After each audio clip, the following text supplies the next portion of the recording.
시술을 잘못해서 실패를 하는 게 있죠, 그죠? 시술을 잘못했으니까 실패를 하는 게 있잖아. 우선 실패의 원인 할 때는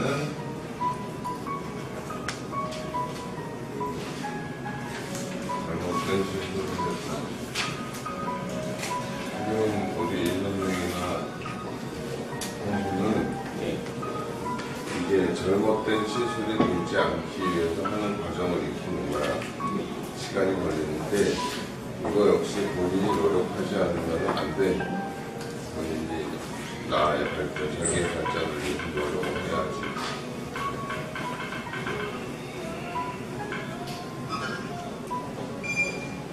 그리고 또 하나는 또 실패하는 원인이 또 하나가 있다면 뭐가 있을까?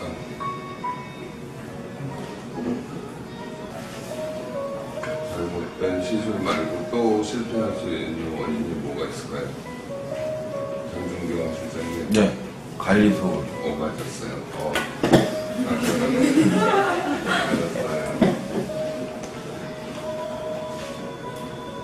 잘못된 관리. 네, 있을 수 있어요. 그죠? 네. 그러니까는 우리가 네가 빠졌다.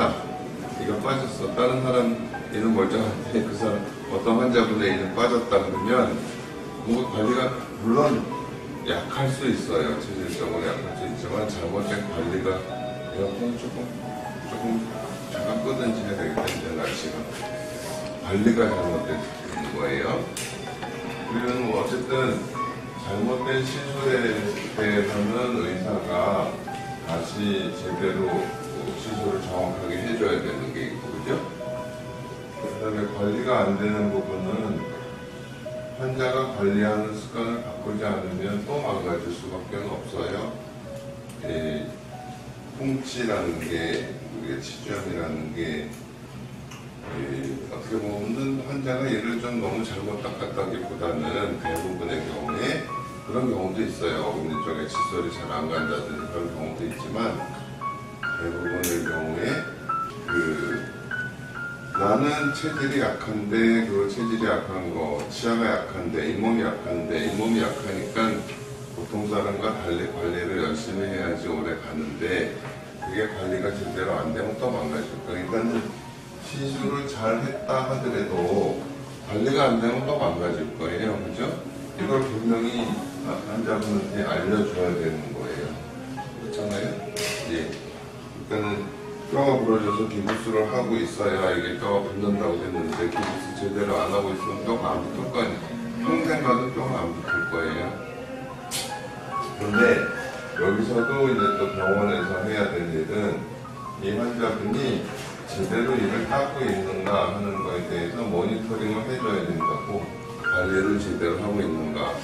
우리가 3개월이니 6개월이니 뭐 1년마다 오라고 하는 거는 환자가 닦는 정도에 따라서 시간을 이렇게 간격을 둬가지고 제대로 닦는지 하는 거에 대한 모니터링을 해줘야 된다고. 그렇겠지?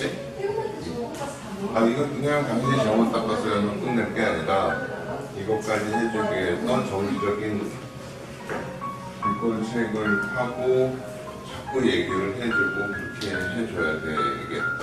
그 얘기예요. 그러니까 예를 들어서 치아가 이렇게 있고 이게 뭐 5번 차, 자연차가 있다고 쳐.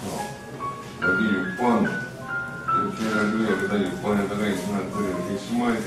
이렇게 심어야지 맞는데 이렇게 심어야지 맞는데 치아가 있고 치아를 뭐 6번 치아 이렇게 심어가지고 이렇게 삐딱하게 만들어 놓는 경우도 있어요. 그죠?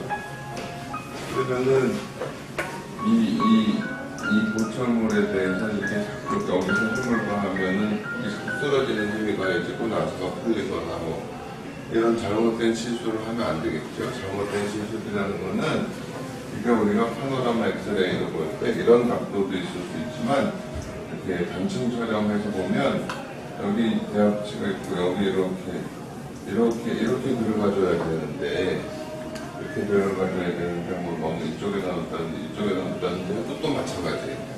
그는 시술이 잘못되면 그거를 그냥 다시 고쳐주는 수밖에 없어요. 그죠? 이제 이런 부분이 어떤 기계적인 실패에 대한 얘기라면, 그 다음에 또 어떤 분이 이렇게 자꾸 나사가 풀려서 오는 분이 있잖아요.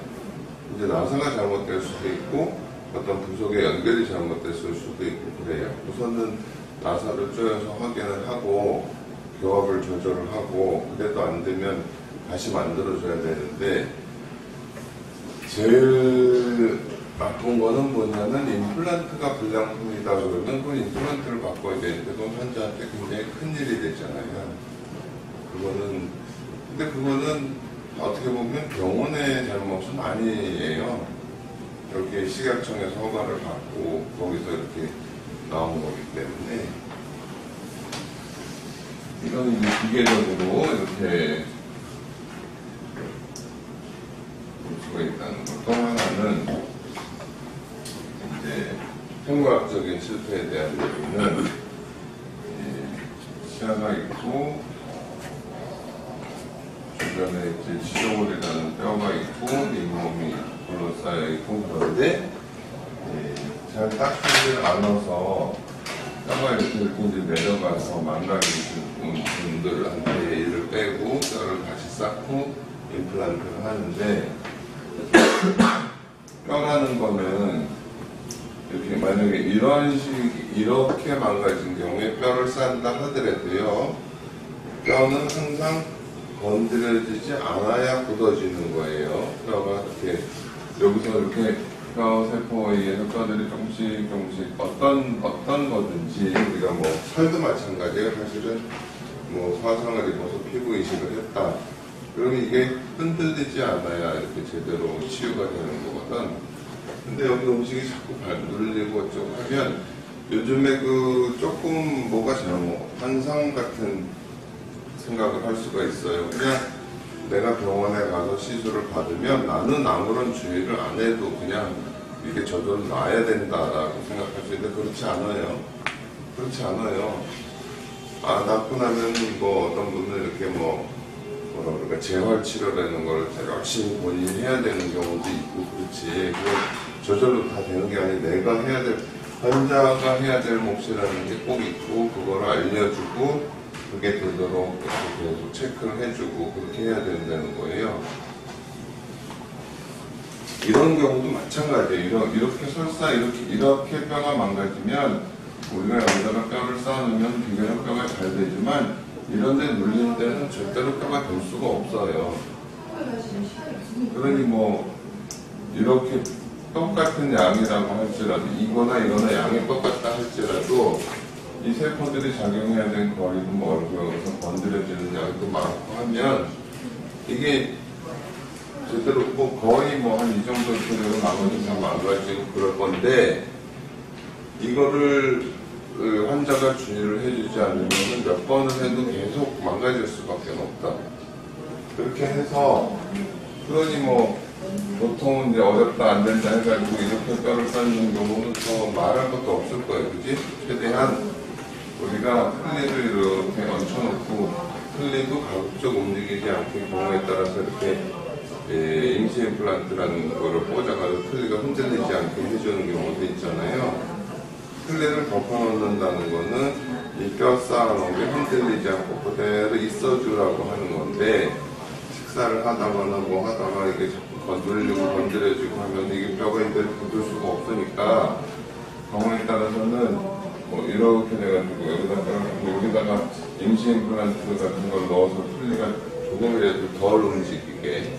그리고 가끔 여러분이 이제 우리가 보호 틀니를 해주는 경우에 틀니를 수정을 한다든지 체크를 하려고 할 때 틀니 안 갖고 왔다. 이거는 24시간 낀다고 볼 수가 없는 거잖아. 내가 조심한다고 될 문제가 아니에요. 우리가 그냥 말하고 물 먹고 하는 과정. 밥을 안 먹어도 말하는 데서도 혀가 계속 움직이는데, 그러니까는 그런 부분, 그러니까는 좀 난이도가 높은 진료를 할수록 그에 따른 주의사항도 적절히 지켜줘야 된다. 모두 다 지켜내요?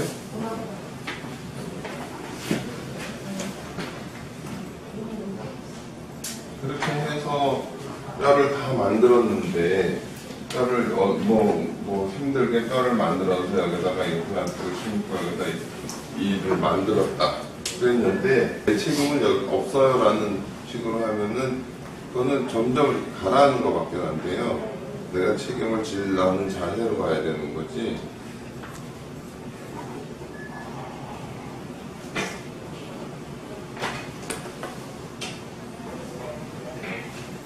이제 지금 잘못된 시술과 잘못된 관리에 대한 거에 대한 얘기를 좀 했고, 심리적인 거를 좀 얘기를 하면 여기 봐요. 딱 이렇게 생각을 하면 돼요. 잇몸 밖에서는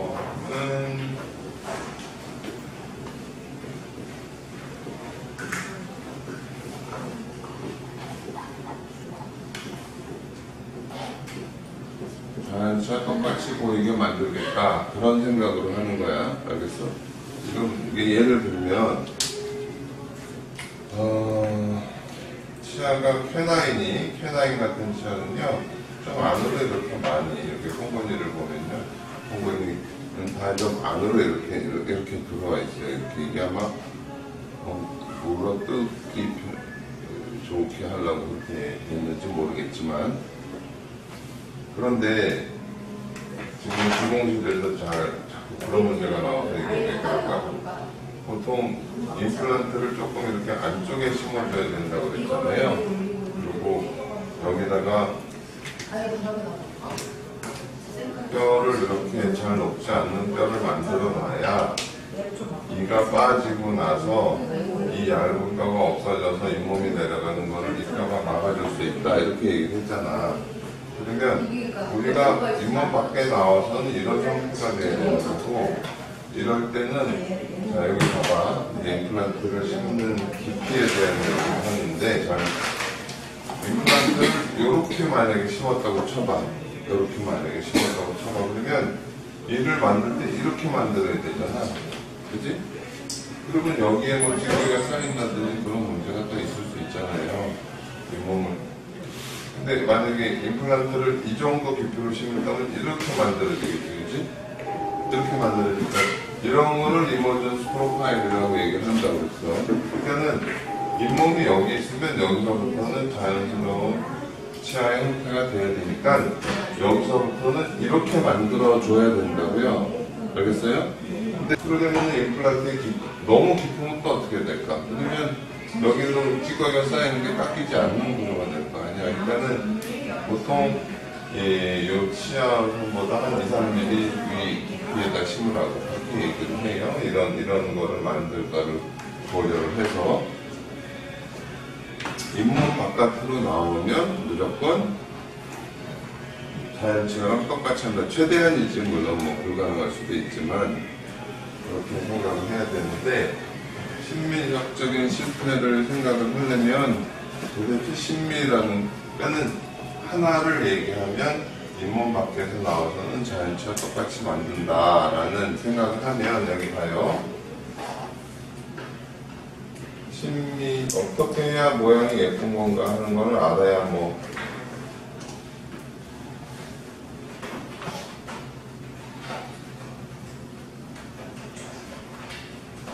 쾌나인은 옆에서 보면은 중견수처럼 이렇게 생겼지만 앞에서 보면 거의 이런 식으로 돼 있어요. 이렇게. 그러면 어금니 쪽도 사실은 내가 추구하는 진료는 이제 임플란트를 이용해서 고철이잖아. 내가 고철이라는 거는 없어진 부분을 대체해 주는 거예요. 인공물로 대체해 주는 건데, 이왕이면은 구별이 안 될 정도로 잘 어금니까지 다 포함해서 마찬가지로 하는데, 이제 모양에 대해서 눈에 띄는 거는 앞쪽이랑 앞니예요. 앞니 이렇게. 이게 잇몸선이 이렇게 돼 있잖아요. 그 다음에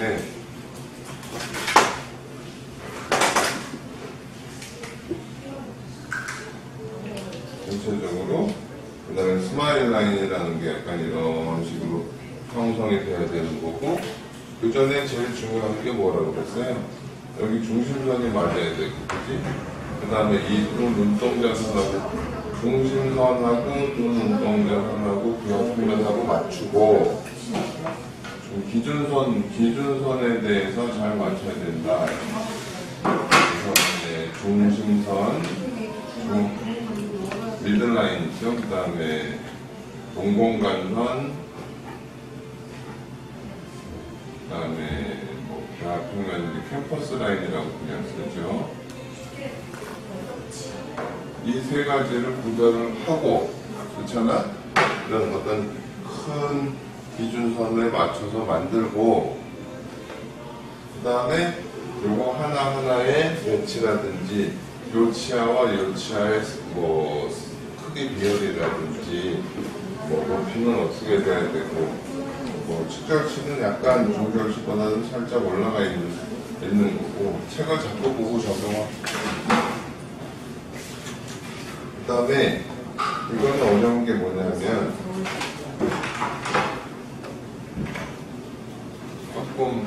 다음에 조금 더 얘기를 해야 되겠지만, 예를 들어서 여기 코가 이렇게 있으면 이 앞니가 나중에 여러분 CT를 보면 알겠지만 전체로 이렇게 잇몸이고 이런 식으로 박혀 있어요. 이 전치부를 보면 이런 식으로 박혀 있어서 이 바깥쪽에 뼈가 굉장히 얇고, 이가 빠지면 이가 이렇게 뼈가 꺼지기 시작을 하는데 뿌리를 잡는 역할이 없어지니까, 그냥 이가 빠진 상태로 그냥 두면 이 뼈가 자꾸 올라가서 잇몸도 이렇게 올라가 버리는 수밖에 없어요. 그래서 예전에 앞니 임플란트 하고 싶고 잇몸이 올라가서 보기 싫어지고 뭐 임플란트가 비치고 하는 거는 시술 당시에 잘못된 게 아니에요. 그 이후에 발생하는 어떤 뼈의 변화, 그에 따른 잇몸의 변화 때문에 그렇게 되는 거거든. 근데 그렇게 하려면 항상 어떻게 해야 돼? 임플란트를 조금 이렇게 뿌리 방향대로 심으면 안 되고, 뿌리 위치대로 심으면 안 되고, 임플란트를 조금 이렇게 입천장 쪽으로 심어줘야 되는 거야. 그리고 여기다가 이렇게 잘 녹지 않는 뼈를 이렇게 좀 만들어주고, 여기도 좀 채워주면 좋겠죠? 그래야 이 얇은 뼈가 없어진다 하더라도 이 부분에서 이렇게 잇몸 높이가 유지되고, 그러니까는 치아는 조금 이렇게 될 수밖에 없어. 이렇게 만들어줘야 돼. 전치는 알겠어? 페라인도. 여기 잇몸이 이렇게 잡혀 있으면 이렇게 나올 수밖에 없다고. 그리고 가끔 이 부분도 약간 두껍게 해줘야 돼요. 여기가 너무 얇으면 다 부러져요. 알겠습니까? 지난번에 뭐 템퍼럴이 깨지고 좀. 여기 뭐 어쩔 수 없어요. 이런 부분을 유지하려면 조금 안쪽에 심어줘야 되고, 거기서 이렇게 만들다 보면 여기가 너무 얇아지면 안 되거든. 그러니까 설명을 할 때 이 부분이 약간 돌출될 수 있다고 꼭 얘기를 하잖아. 이렇게요. 이 부분은 조금 보강을 해주는 수밖에 없죠. 경우에 따라서는 조금 높이 만들어가지고 이렇게 해줘야 될 수도 있을 거예요. 심미라는 건 결국 보이는 쪽을 생각하지 뒤쪽까지는 뭐 어떻게 할 수가 없는 경우가 있으니까. 근데 봐봐요. 여기는 치아가 이렇게 있고, 잇몸이 건강하다면 그 치아를 잡아주는 치정골의 뼈가 이렇게 돼 있거든. 그래서 잇몸도 이렇게 돼 있을 수 있어요. 근데 이가 만약에 빠졌어, 여기 이가 없어. 그러면 여기 이렇게 뿌리가 있으면 여기서는 뼈가 이렇게 안 돼요. 이렇게. 이 부분이 이렇게 이런 뼈가 생길 수가 없어요.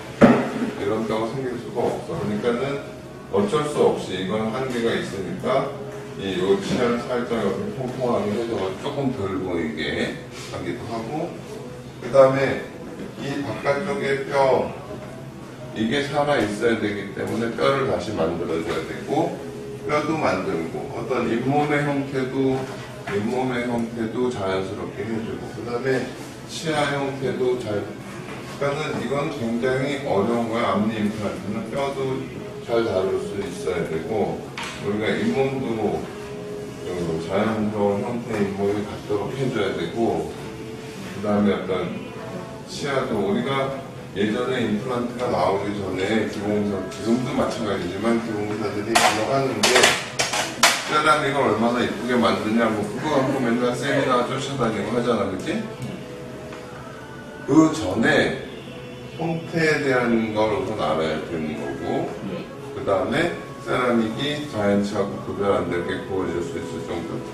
예전에 임플란트가 나오기 전에 가장 어렵다고 생각하는, 그러니까는 이 전 세계에서 가장 잘 만드는 기공사도 이게 자연치고 이게 인공치라면 똑같이 만드는 건 불가능해요. 뭐 유명한 기공사들이 와서 자기 케이스 자랑하고 보여줄 때도 이렇게 만들어 놓은 거 내가 한 번도 못 봤어요.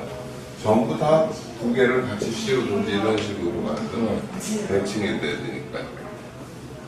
근데 임플란트를 하면은 야 이건 참 공부할 만하다 하는 게 뭐냐면 이 위에 뼈에 대해서도 만들 수 있어야 되고, 그 다음에 여기 잇몸도 내가 모양을 잡아줘야 되고, 그리고 나서 이걸 해야 되는 건가. 그러니까 훨씬 더 수준이 높은 진료를 해야 되는 거예요.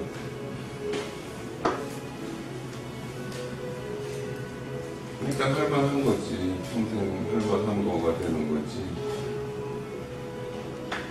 그리고 뭘 익히고 싶으면, 그러니까 잘하고 특전사가 되고 싶으면 특전사 훈련을 받아야 되겠지. 되기 싫으면 그만이고, 내가 되고 싶다 그러면 그렇게 해야 되지 않나? 나 자신을 내가 훈련을 시켜야 되는 거잖아요. 그렇잖아? 자네 같으면은 뭐 후배든지 뭐든지 내가 참 열심히 하니까 하나라도 더 가르쳐야지 이러겠구나. 그렇게 될 거 아니야. 얘는 뭐 열심히 안 하네. 그러면 뭐 가르쳐주고 싶나? 그렇잖아? 마찬가지잖아요. 알잖아, 우리 지혜 씨는. 그냥 대충 하는 데서 몇 년을 있는다고 해서 알 수 있어지는 게 아니에요. 아시겠어요? 잘 들어봐. 아이를 키우는데 아이한테 먹을 것, 뭐 맛있는 걸 사주고 좋은 옷 입히고, 근데 애가 능력은 하나도 없고 절제력도 없고 참을성도 없고 성실성도 없고, 애는 그 다음에 걔가 사회에 나오면 걔는 뭐가 되나? 우리 부모가 왜 나를 이렇게 키워? 그걸 또 못하냐? 그잖아. 내가 어린애 같은 생각하지 말고 나 스스로 내가 나 자신을 잘 훈련을 해야 된다라는 나이가 들었으면 이 부분에 대해서는 한 번쯤 더 얘기를 해야 될 것 같아요. 이거는 시술도 잘 해야 되고, 그 다음에 이런 건강한 잇몸이 유지가 되려면 환자도 시술도 잘해야 되고 환자가 관리도 잘해야 되고 그래야 유지되는 거예요.